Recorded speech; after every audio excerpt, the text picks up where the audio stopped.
नेसता येणार नसेल तरी लागते हिची गोडी.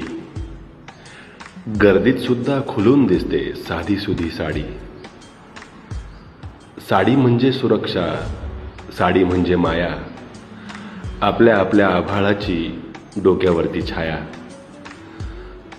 साडी म्हणजे सौंदर्य, साडी म्हणजे बंधन, साडी म्हणजे चंदन आणि साडी म्हणजे स्पंदन.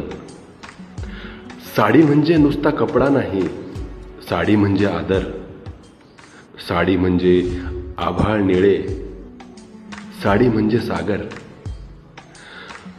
कुण्या आराध्य देवीच्या गळ्यामधला हार, साडी म्हणजे तळपणारी एकदुधी तलवार. साडी म्हणजे नीटनेटकेपणा, साडी म्हणजे भान, साडी म्हणजे रोज जपणे आपण आपला मान. व्यक्ती स्वातंत्र्य हवेच, असावेच, पण साडीसाठी नाही. काही गोष्टी आपल्या असतात, दुनियेसाठी नाही.